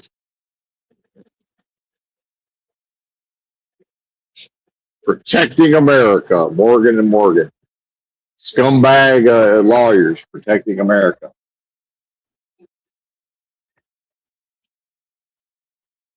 Okay, buddy. Say so.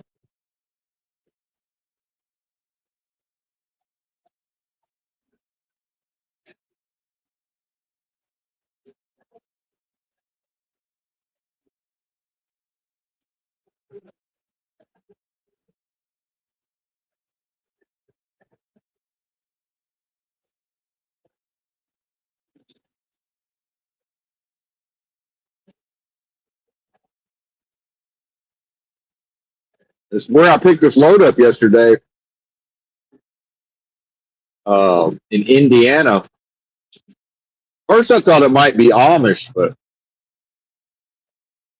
I think uh, I think the workers was some version of that 12 tribes. It was two young women, and I'm so old I can't tell anybody's age anymore. But it's hard to say what their ages were. But who knows to what extent they're being exploited? But the very actual conservative, modest dress, right? And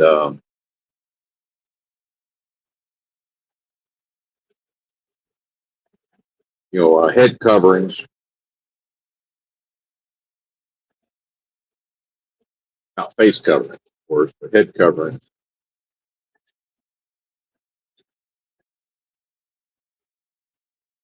That was interesting.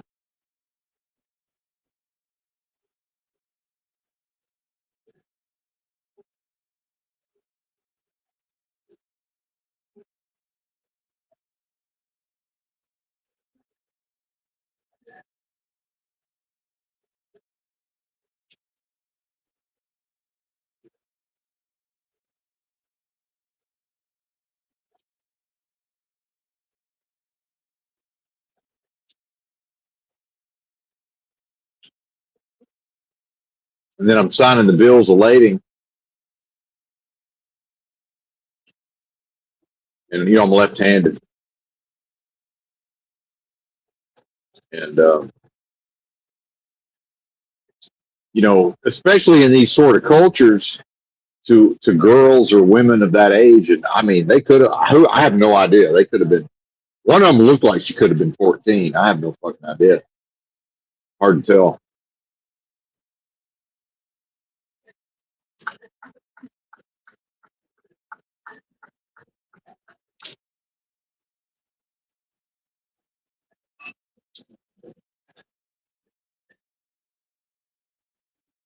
I think the older one was probably about 20, but she didn't look it.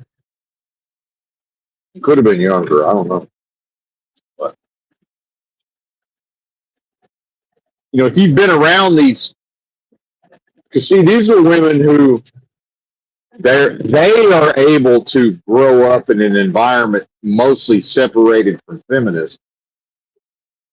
And when I grew up, the girls in school my age, mostly grew up separate from those dynamics, mostly. And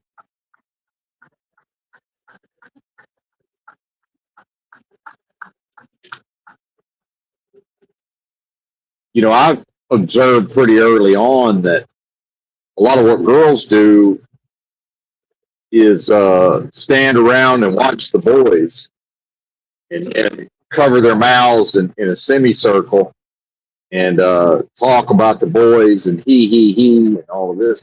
So I noticed that one of them said to the other one something about me being left-handed. They had kind of a cover your mouth he moment, which I thought was kind of funny. Because you want to, this idea of MAGA and conservatism and traditional family values, you can't ever have that without without oppressing the women, meaning to raise them up in ways that this world has determined is oppressive. Right? That's what ultimately that's the function of feminism is to put a stop to these old ways of life, because the old ways of life the system interprets as oppressive, and it interprets them as oppressive for its own purposes. See.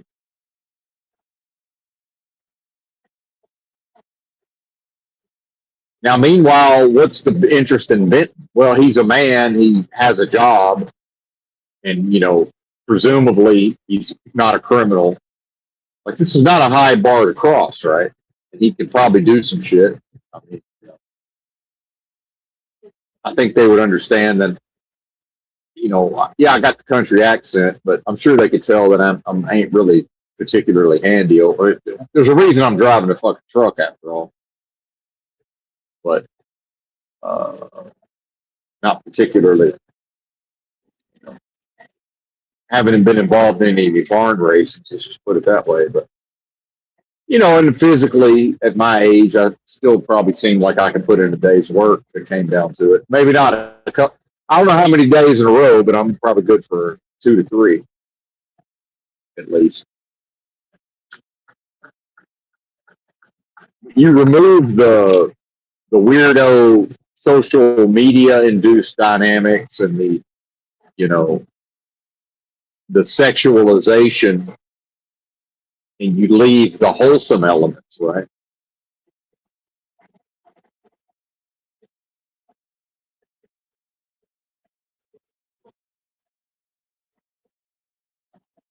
Because remember, I'm a little flirty, but number one, what I mean by that is, I'm able to do that with a woman, but this is just me being who I am, and I, I've always enjoyed women, and like I said, they're the ones. I'm not really paying that much attention to them as far as what kind of wife would this make, you know, because culturally, I'm over socialized.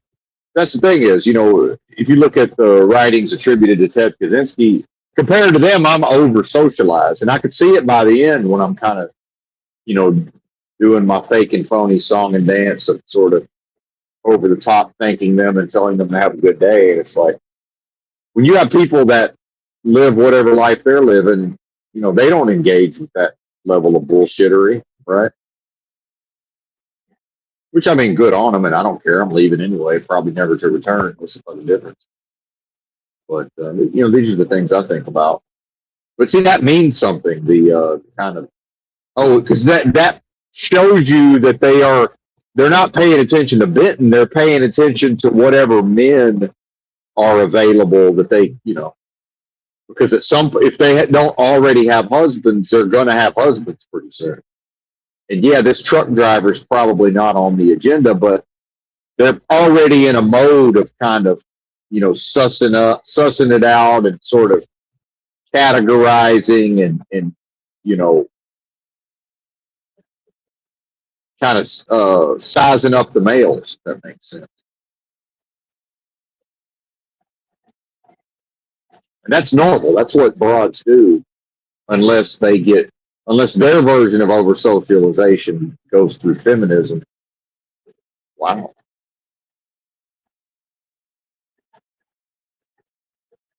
There was a bag of trash in the road, and this car like managed to avoid it at the last second. I can't remember the last time I saw a car do something and thought to myself, that was a good bit of driving right there. That whoever that is knows how to fucking drive. That was impressive. A lot of motherfuckers would have been completely lost control trying to pull some shit like that. I would have just ran it over, well, especially in the rig. And now you get into how much is their car payment, and how concerned are they are about maybe crashing, and would they even have time to determine that that's a bag of garbage? But then a bag of garbage can still have all kind of shit in it that would tear your car up. Somebody's going to run over it. It was right in the middle of the lane.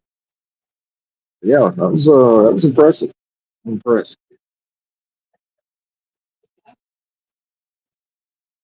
I ran right over a pallet that was in the middle of the road. Kansas City. I seen it and it was like, well, I'm just going to do my best not to hit it with the drive tires. It's really all I can do.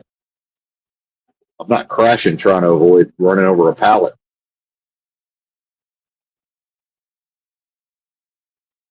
We either get a flat or we won't.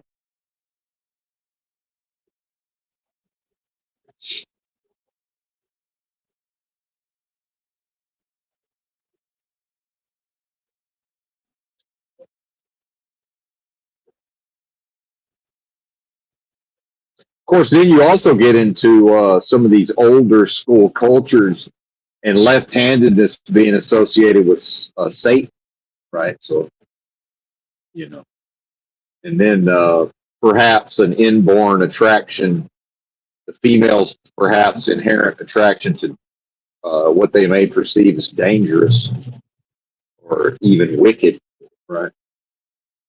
Always left-handed.